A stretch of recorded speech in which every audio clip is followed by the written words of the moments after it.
Welcome back, everyone. We're doing another installment in Artosis's ladder stories. Today we have a TVP. Artie here playing on his Volks alias on Polypoid, spawning in the bottom right, and he's playing against a bar-coated? He could be coated, I don't know, but he's also a bar-coded Protoss. So we have no idea who this is. It's not a pro. The MMR just too low, as well as not matching on any of the known aliases on Seawall, so just your bug standard barcoder on the ladder. And yeah, looking forward to today's game. It's been sometimes if you're just casting in a certain pattern or cycle, you feel like, oh, I haven't done one of these in a long time. You know, that is seldom the case. You do these games so frequently, you just tend to forget where you're at. But when I woke up this morning, it is a nice, bright, fresh Saturday morning that I'm recording this game. I thought, oh, you know what I'm in the mood for? Is a TVP. And I do enjoy the ones on Polypoid. I feel like they are nice, balanced games. They lend themselves to good macro games.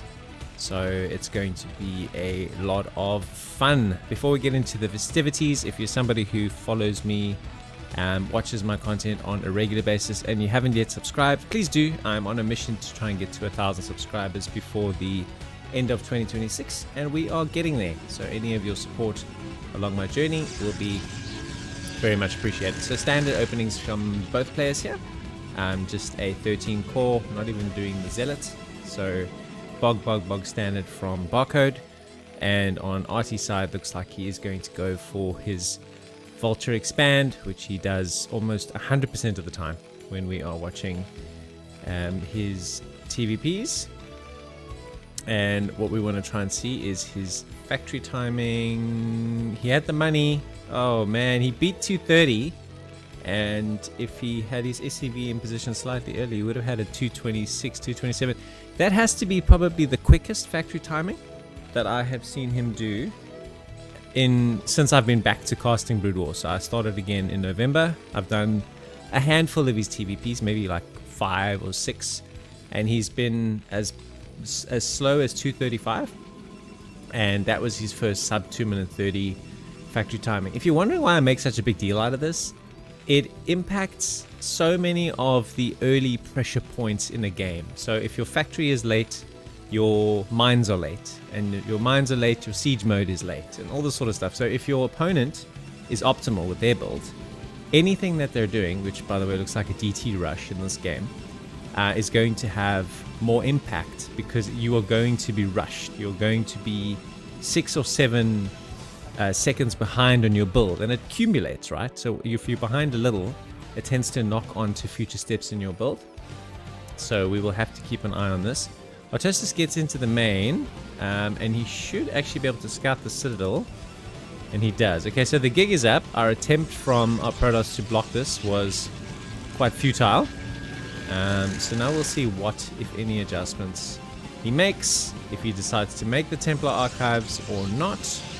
He is going to go ahead and do it, even though RT can see it. So I don't really know. So what you can do here as Protoss is you make the Templar archives, you expand as you are now anyway, and then you actually skip DT, and you just rush Arbiter, right? So that is your one pivot out here, because if you've been scouted, the opportunities or the choices that Terran has to block this are almost infinite, right? So he's going Stargate, so he is doing what I suggested, which is a very, very, very fast, probably a 2-base Arbiter, and that is the one pivot that you do have here as Protoss to get out of this open when it gets scouted. We've sent some Marines around here just to have a look at, I don't know what and I don't know why, but that's all good. And we have started with mines. We are progressing quite nicely with our build. We need to start double SCVing again, which we are now doing. He is now getting speed for vultures, academy. I think the academy to enable any scans if he needs to scan the DTs. So not going with the eBay route as of yet, but I'm pretty sure the eBay will be on the agenda quite soon as well. So mines are your friend when your opponent goes DT, because they are detectors as well. Here we see a zealot coming through to presumably chow some of these mines. And this guy is just like Route 1, bro. You know, if I went DT, I'm going DT. Don't mess with me. I have my plan. I don't see it going very well, though, because he's just going to walk straight into mines.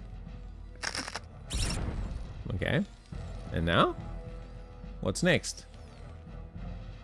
Still just posturing around with these vultures. Can't see the DT, and the DT is just chilling. Okay. So eBay is on the way. A couple of comsats. So he's going to have plenty of scouting. The first Arbiter is coming out, guys. This is a 6-minute Arbiter. Wow, that is insane. The DTs are useful to block, and that's what they're doing here. But I think in terms of their utility, that's pretty much all you have. Artosis identifying that the Protoss is in a very weak position to pressure, takes a sub 6-minute third base, which is awesome in terms of an adjustment or a pivot from his side. We're getting +1. We're making our Arbiter. What are we doing? Any like spells for our Arbiter? No, we're not.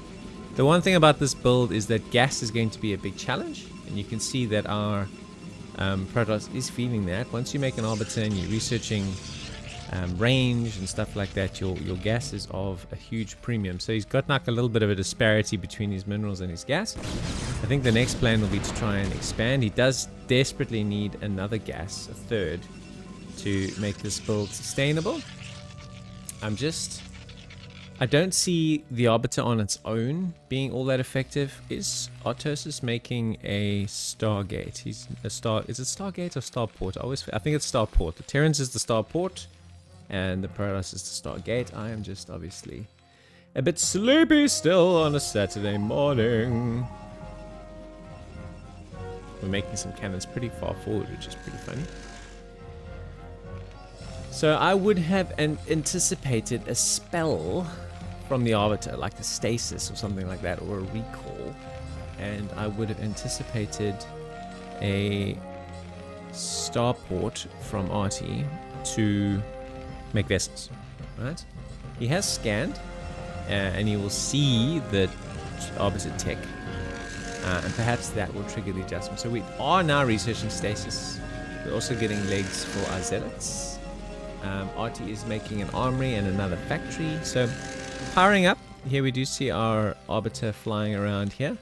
Not doing a whole lot of much. Mainly because how many units do we have?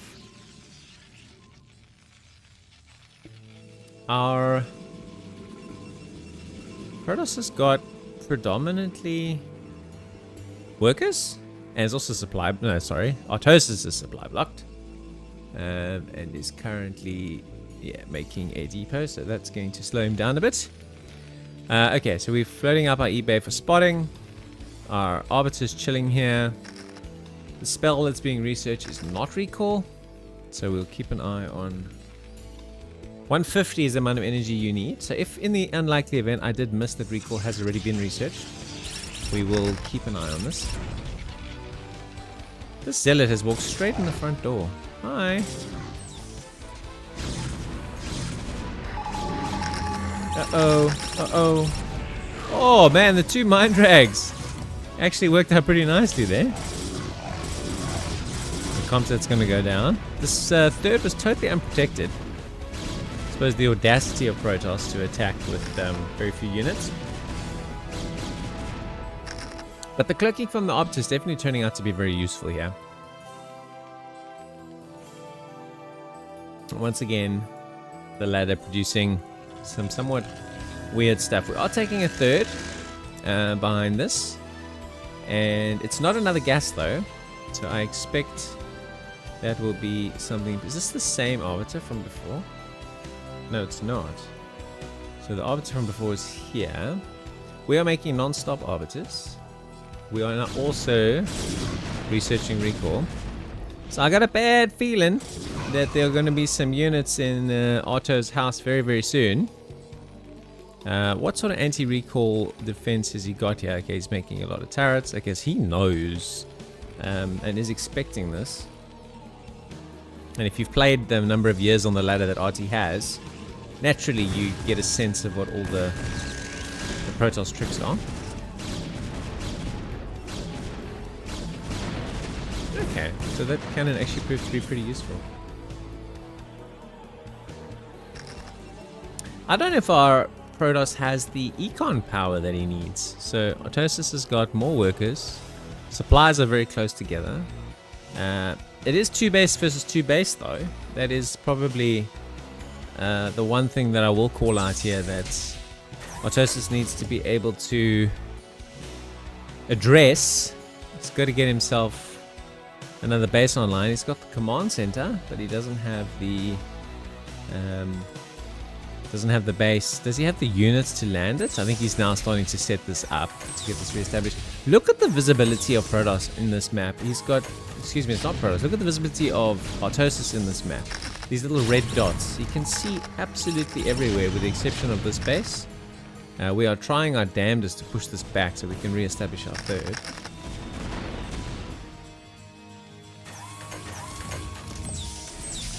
And question I have, or the prediction I have, is we're also doing Storm behind this. So we've done basically the entire Templar tech tree, and we've got enough energy for recall here. We just haven't done it yet, and we've not even made a robot. So we don't need observers. We just play the invisible unit game here, man. Let's go. What's an observer? What is it? You tell me.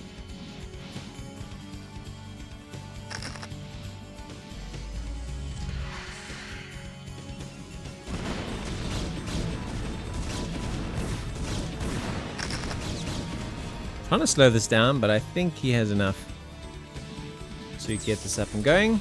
Behind this, using the map control that he's enjoyed for a big chunk of this game, pretty much since denying the third. Here we go. No, decides to better of it. When you hear the turrets, you know somebody's gonna recall. So establishing a fourth of his own. When this third gas comes up in line, I think it's going to make a huge difference for the Protoss.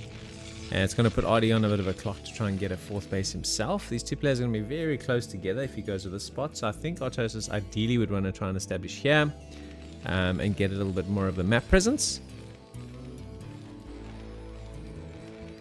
Holding on pretty tight, blocking here as best he can. So yeah, we're in a bit of a lull period. I'm just expecting him to try and pull off a recall somewhere. Maybe where Artosis tries to expand, more likely than not.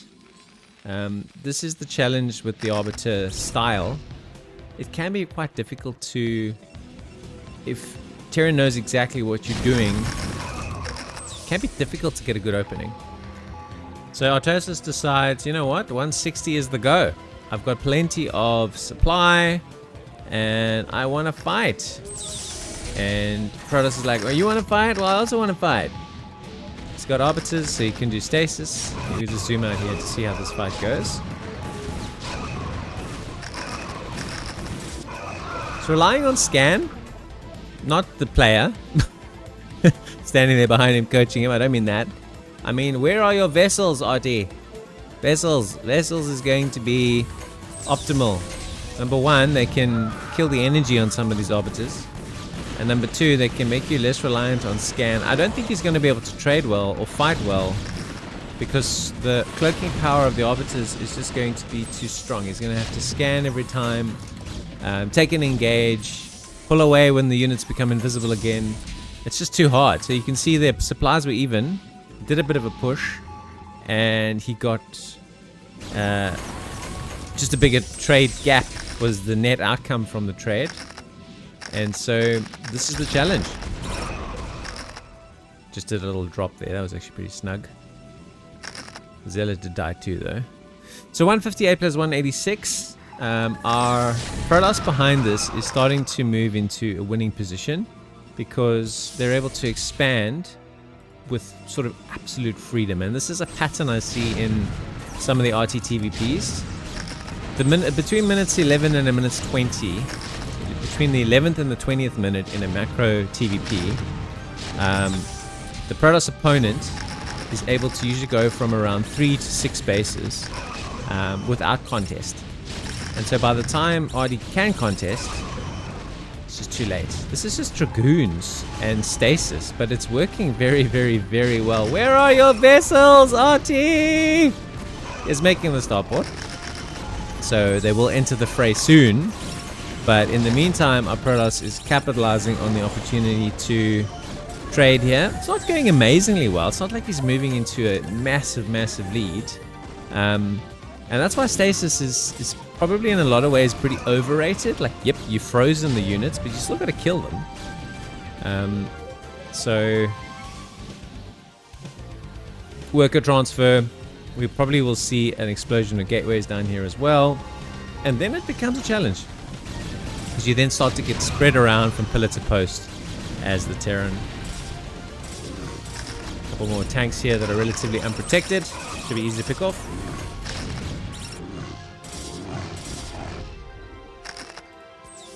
And the more frozen units here.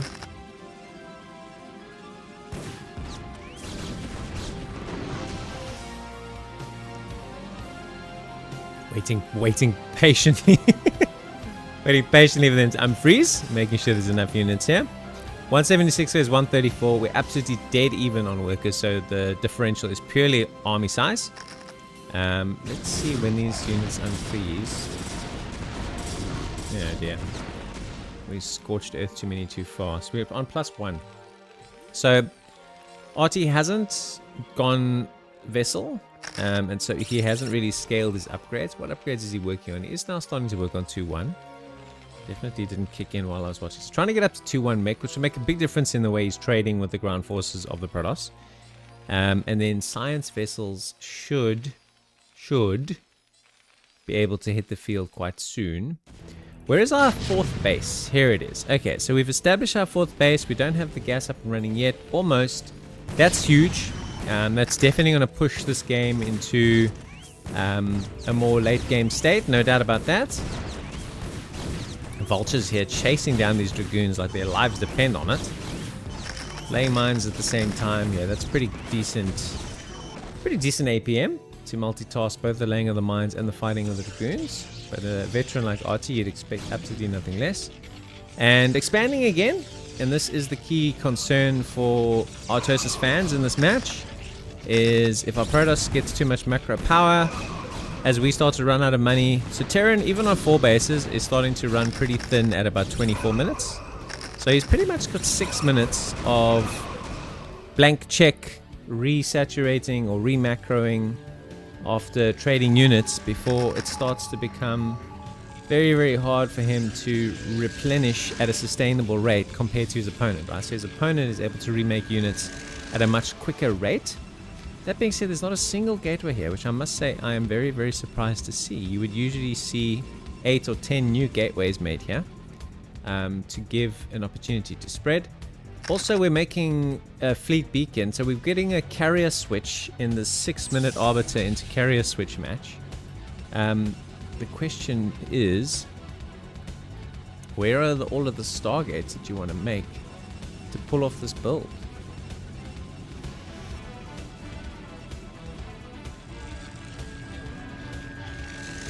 I don't even see the...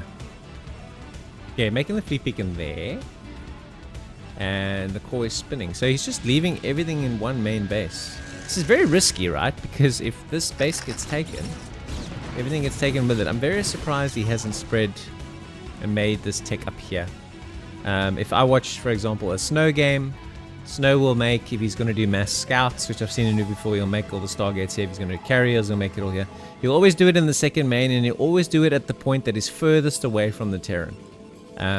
So interesting to see that Barcode here has decided to make the fleet beacon here and make the additional Stargates here. So doing everything in one place, which makes your life as Terran much, much simpler. You just basically know, I need to break the main. That's it. Because that's where all of the production is.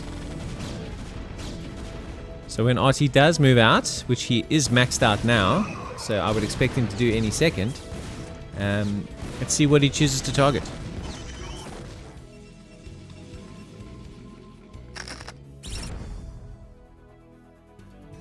It's banked up a lot of money here as our Barcode. And I think now positioning here, map control, trying to take another base, which I think is a absolutely spot on move. But he can't spend too much time saturating. He needs to start pressuring. Otherwise, our Protoss is going to expand yet again. Just saving up money, not making more production. I must admit, I'm very, very surprised. This does a little... This could have been a recall, or just potentially moved by ground. That was a recall. Apologies that I missed it, but it's just a very, very snug drop of a handful of units to kill that command center. Meanwhile, Artosis decides, screw you and your recall. You've got a little pot of units that's out of position. I know where all your production is, bro. I scanned it. So I am going to push in here. I've got a vessel now. I can see all of your units. So this is going to be scary, especially these are now 2-1. They are. And now the holding of this becomes a big challenge for our Protoss. Goliath's tanking quite nicely for the tank line. And I think he can continue to move forward here without too much of a hassle. Protoss is expanding here. Still no additional production infrastructure here. I really think this is going to be a costly error.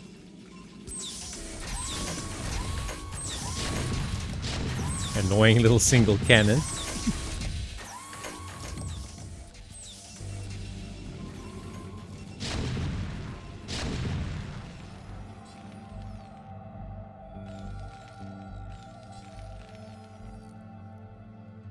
Making a couple of turrets here.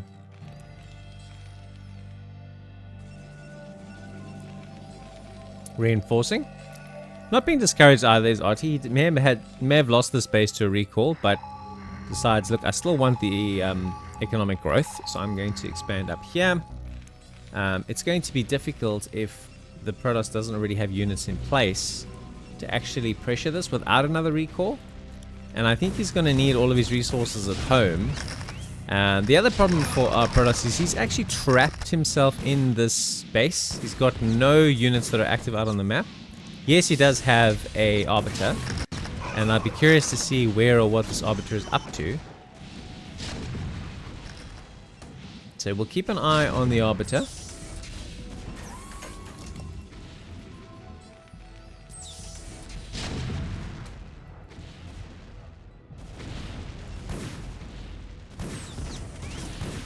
I think he's going to do another...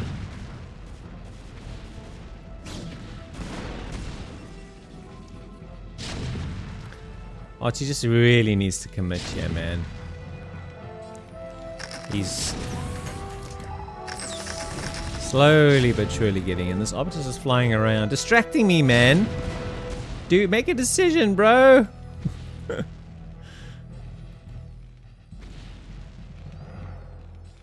What are you gonna do with the Arbiter? Okay, he decides this is the one he's gonna try and recall.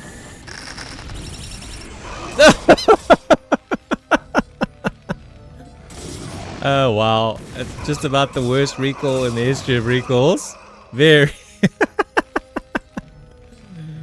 oh, very easily held. Very, very easily held. That was hilarious. We could kind of see the wheels turning, but yeah, nothing was on there, that's for sure. The carriers have arrived. There's quite a few of them. Now, how many Goliaths do we have? Artosis is making nothing at the moment because he's not maxed out. He's not producing anything. He's making another vessel, he's making Titan. He's got no idea about the carriers. Oh my god. How is this possible? He's gonna get the good news now.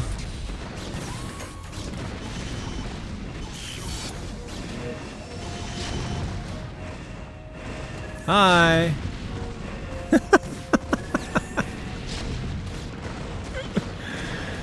He made them in his main.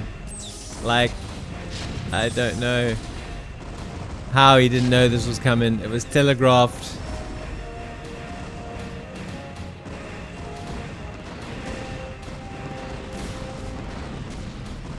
Now suddenly making Goliaths. Question will be, can he play his way out of this?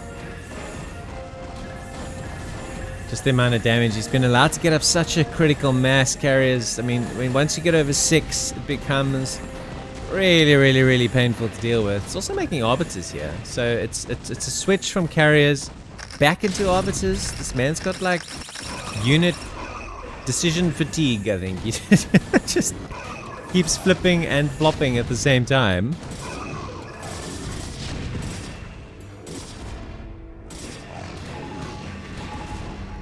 So he's going to do some damage. Artie's going to counterattack. This is pretty well defended. This is not that well defended. There's no production here, but there is money.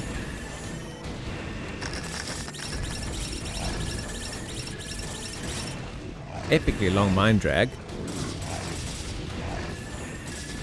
All of these bases are toast. The question is going to be, where is he going to try and make a stand with these Goliaths? And at what number does he have enough? Losing a few SCVs. He does have a few to spare, so it's not going to be too tragic.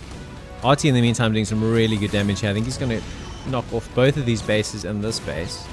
So this is like a race here. Very difficult to call exactly how this is going to go.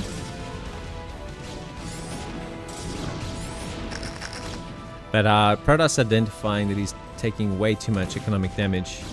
Says, well, I'm going to go kill these tanks because last time I checked, tanks don't shoot up. And while Goliaths are the best counter to carriers, they are slow. And they will need to walk all the way from here to where the tanks are now gone. He's also frozen some for good measure. Got so much money in the bank here. Like, if this Protoss wins this game, it'll be disgraceful. He really did not play a good game. But he did go carrier, and it was Artie didn't scout it for whatever reason, and it's just too much of a difference maker. If you don't scout carriers, it's just a game changer. He's got Arbiters with carrier too, so now you can't even see the damn carriers. So now you've got to try and detect them with the vessel and fight and scan and everything and get a critical mass of Goliaths, which we probably have now. So it looks like we're going to make our last stand protecting these two bases, which makes a lot of sense. This base is intact. This base is being reestablished. This base is still intact. And I think that's going to, on the balance of things, this base. We got a 2-basing Terran versus in essence, 4-basing Protoss. I feel like that's going to be insurmountable for our Terran, unless he is able to kill these carriers and trade out the entire Protoss army. It's going pretty well. You can see the micro here from our carrier player isn't exactly stellar. It's pretty much just A moving and target firing, not taking advantage of the hills and undulations. The vessels can see the carriers still, so bringing in the Arbiters isn't going to help for that purpose. Does recall, and I think that's going to be a big move because the Goliaths have all died. Artosis has died. Oh man. That one's really sad. You know, like often I'll see a game and the Protoss will have played really well and Artosis will be salty that he lost. That's not the case here. This Protoss was incredibly mediocre. Even I would say the mistake from Artie wasn't not to contest for bases. I think he was pretty decent in that facet. He just basically didn't scan this half of his base to see the fleet beacon at any time during the mid game, and so he was able to get up to 8+ carriers, and that was it. I mean, Artie had the econ, he had everything to win this game, and if the Protoss hadn't tech switched, I have absolutely no doubt that Artie would have won the game. But unfortunately, the old carrier switch does the job. This was a fun game, and I'm pretty sure, as valiantly as Artie is still going, he's going to be out of it any second now. This base, unfortunately, probably the end of the road.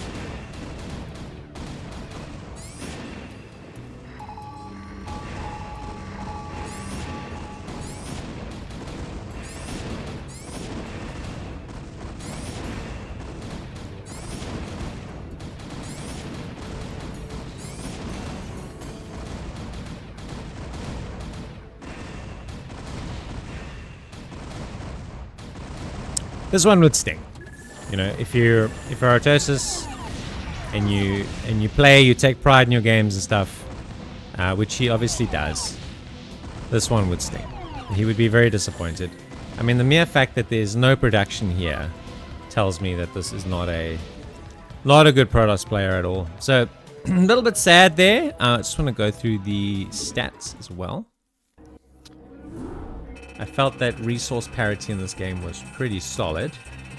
Our Protoss did get a fair number of bases and have them quite a bit longer. He was able to keep R2 sort of stuck on 2 bases for quite some time. But as I said, in terms of the overview, it was really just the carrier switch that caught him off guard. But that game was very, very cool. 6-minute Arbiter, you don't see that every day. Transition into carriers, sort of unscouted being the main difference maker. If you enjoyed the game, please do hit that like button. As I mentioned before, I am on a mission to get to 1,000 subs, so if you haven't subbed yet, please do. And until next time, I'll see you soon. Take it easy.